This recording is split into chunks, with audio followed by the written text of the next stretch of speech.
요한일서 4장 11절에서 21절까지 말씀입니다. 요한일서 4장 1절부터 5장 12절까지는 3장 23절에 나타난 계명, 곧 예수 그리스도를 믿는 것과 우리에게 주신 계명대로 서로 사랑하라는 것을 좀 더 새롭게 확인해 가면서 더 풍성한 방향으로 발전시켜 가고 있는 말씀입니다. 어제 묵상했던 4장 1절에서 6절 말씀을 통해서 믿음과 관련해서 믿음으로 영들이 하나님께로부터 온 것인지 아닌지를 잘 분별해야 함을 배웠고, 7절부터 이제 오늘 마지막 21절까지 말씀을 통해서는 서로 사랑하라 라고 하는 주제에 대한 말씀이 나와 있습니다. 자, 먼저 11절 말씀을 보시면, 사랑하는 자들아 하나님이 이같이 우리를 사랑하셨은즉 우리도 서로 사랑하는 것이 마땅하도다 라고 했습니다.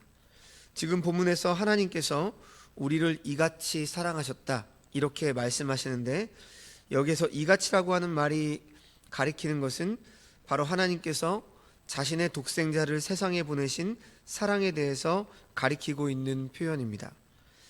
그러니까 성육신으로 이 땅에 오셔서 우리를 위해서 화목제물로 십자가에 달려 죽으신 그 구원의 사랑을 말씀하고 있는 것이죠.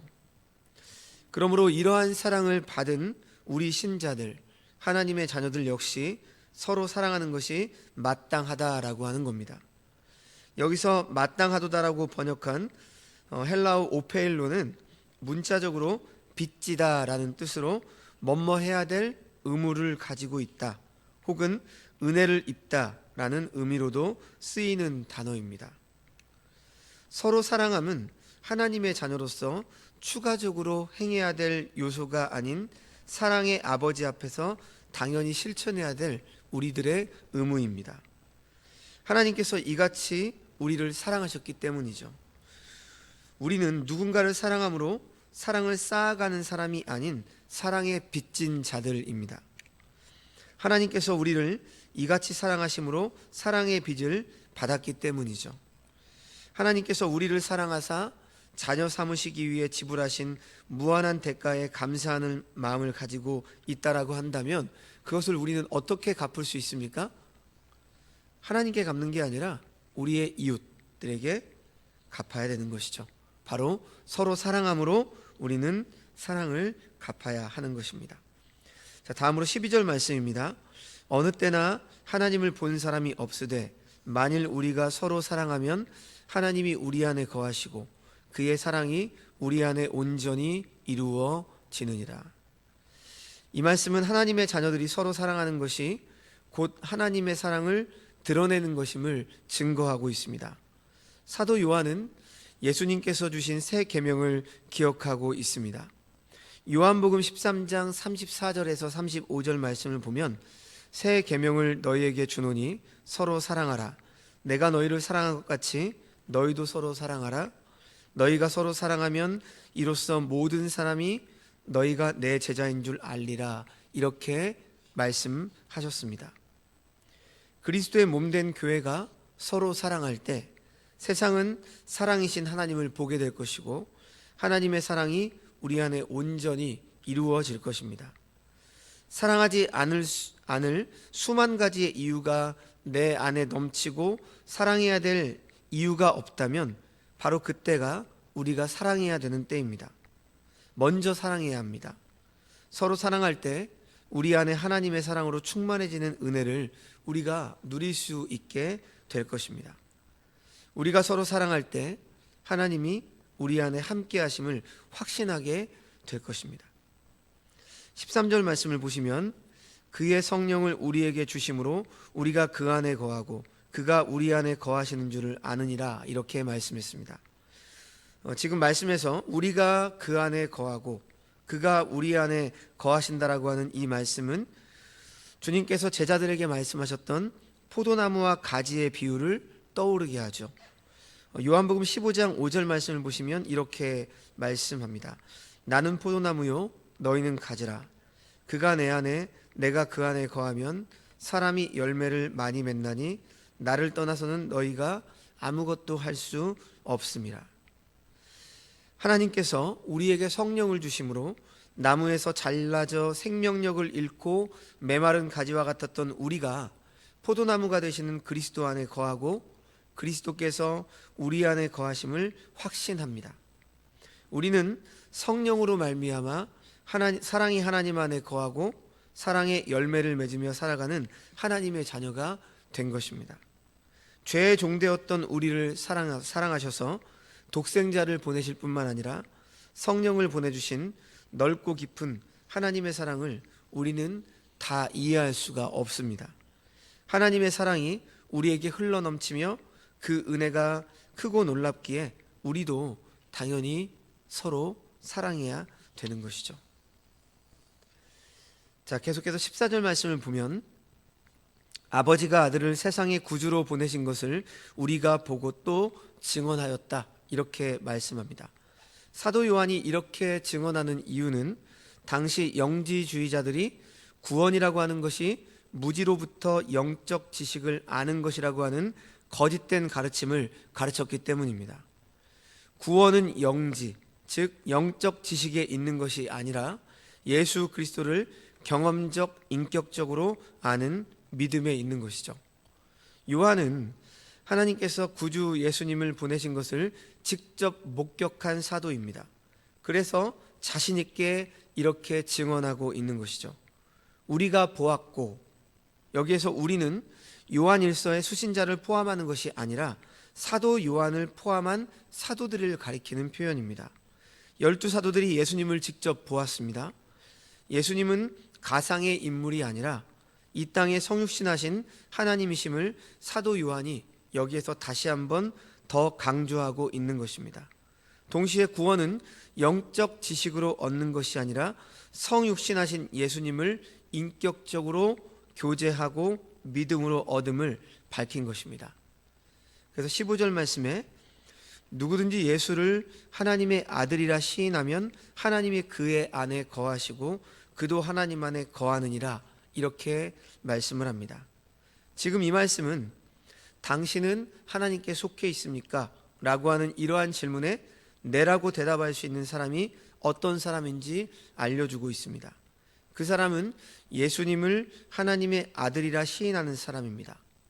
예수님을 하나님의 아들이라고 시인하는 사람은 하나님께서 그 사람 안에 거하신다라고 말씀하십니다.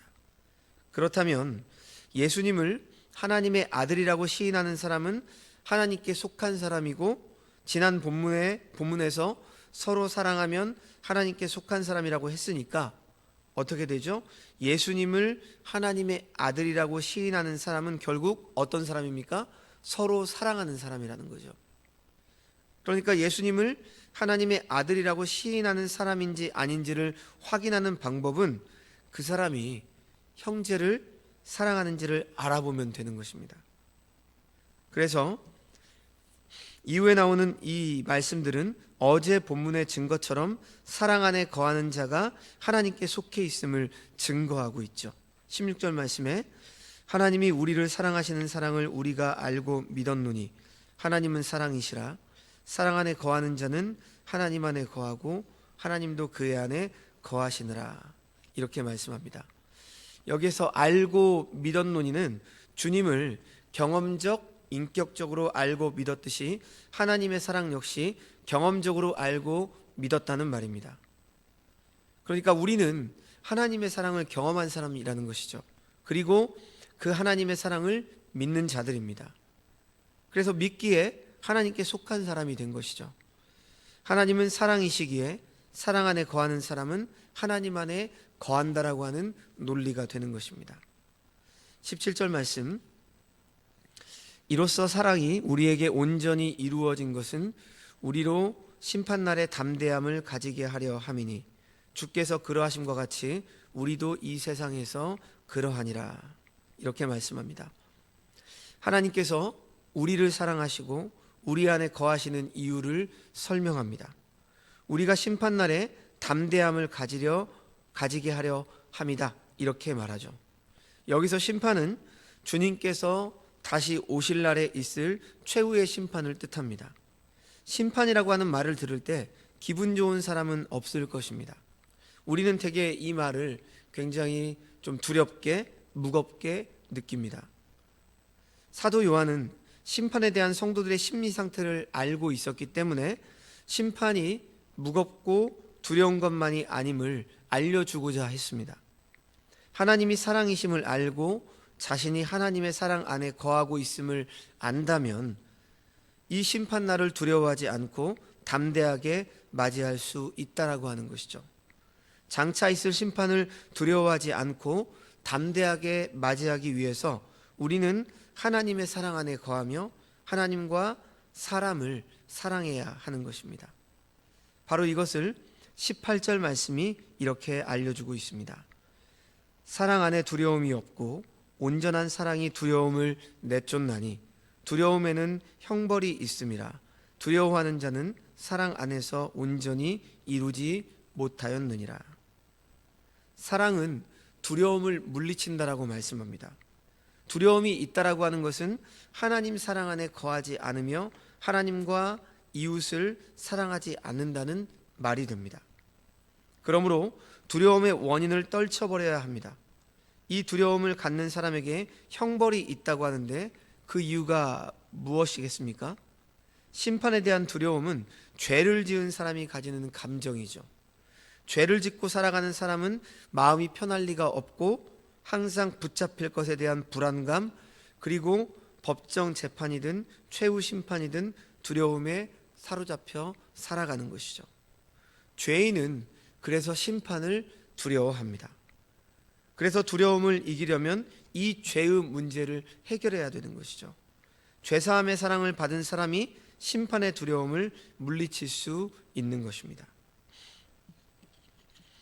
19절 말씀을 보시면 우리가 사랑함은 그가 먼저 우리를 사랑하셨습니다. 이렇게 말씀하는데 우리가 사랑할 수 있는 이유는 하나님께서 우리를 먼저 사랑하셨기 때문이라는 거죠.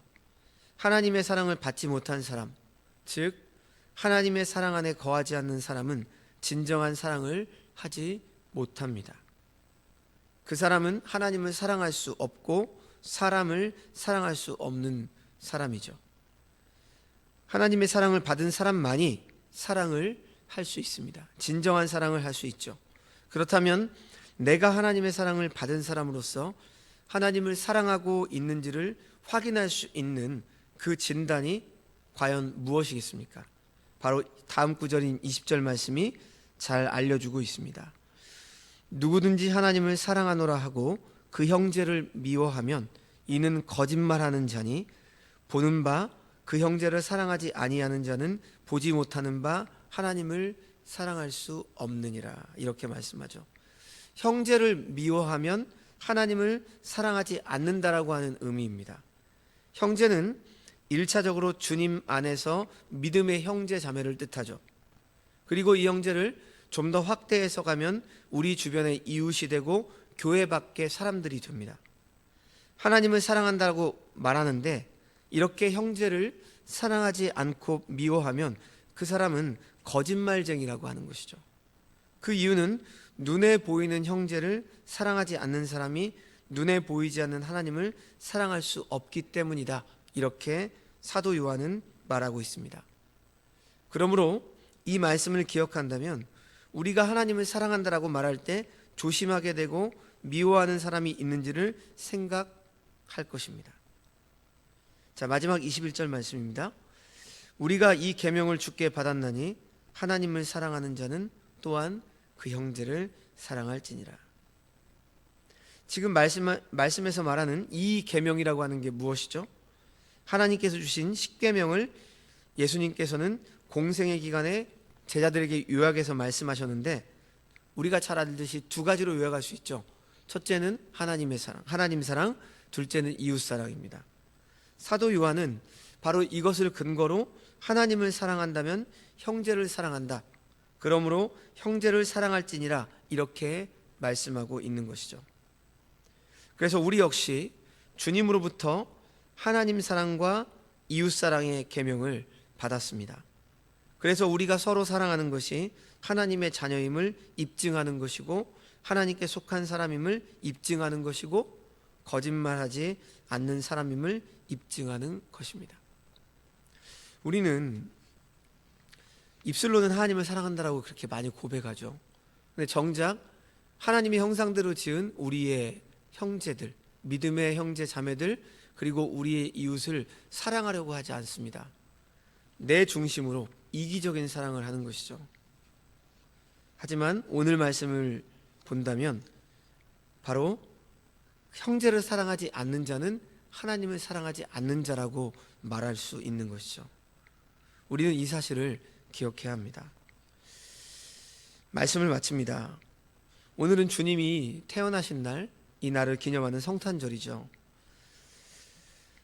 이 사랑을 받은 우리가 이 땅에서 해야 될 것은 바로 우리의 믿음의 형제 자매들, 우리의 이웃들을 내 몸과 같이 사랑하는 것입니다. 사랑은 아무나 하는 것이 아니죠. 사랑은 바로 어떤 자들이 하는 것입니까?